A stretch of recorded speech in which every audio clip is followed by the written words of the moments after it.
Good morning. I am Anil Agarwal, former Chief Manager, Punjab National Bank. So, news of the day. First news is affecting the Indian industries is US to impose 25% tariff on iPhone imported from India to US. So, this news shows the toughness of US towards India. Second important news is PSU banks are now ahead of private sector banks in home loan race, and this is on account of their more penetration in tier 3 cities due to good network of public sector banks.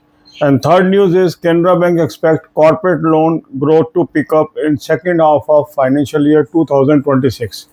So this channel has lot of videos on banking, finance and economics, and these are placed in playlist, and daily I am sharing this playlist on our community as well as Telegram channel. Watch these videos and remain knowledgeable in the field of banking, finance and economics. God bless you all. अब यही बातें हम हिंदी में करेंगे। आज की तीन जो इम्पोर्टेंट न्यूज़ है वो इस प्रकार है। यूएस ने घोषणा की है कि वो 25% टैरिफ आईफोन पे लगाएगा जो इंडिया से इंपोर्ट होंगे यूएस के लिए। तो ये एक यूएस का जो टफ स्टैंड है इंडिया की तरफ उसको दर्शाता है और इंडस्ट्री के लिए एक वार्निंग सिग्नल है।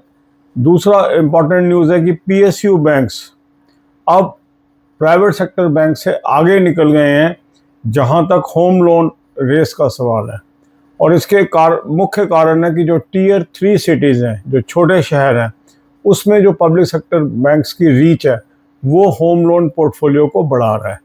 तीसरी खबर है कैनरा बैंक को उम्मीद है कि जो कॉरपोरेट लोन की ग्रोथ है वो सेकेंड हाफ फाइनेंशियल ईयर 2026 में पिकअप हो जाएगी। तो इस प्रकार आज की तीन ये मुख्य खबरें हैं। बैंकिंग, फाइनेंस, इकोनॉमिक्स से संबंधित बहुत सारी वीडियो इस चैनल पे उपलब्ध हैं जो प्लेलिस्ट की शेप में उपलब्ध हैं। ये डेली मैं आपको कम्युनिटी पे भी शेयर कर रहा हूँ लिंक, और अपने टेलीग्राम चैनल पे भी लिंक कर रहा हूँ। इन वीडियोस को लिंक शेयर कर रहा हूँ।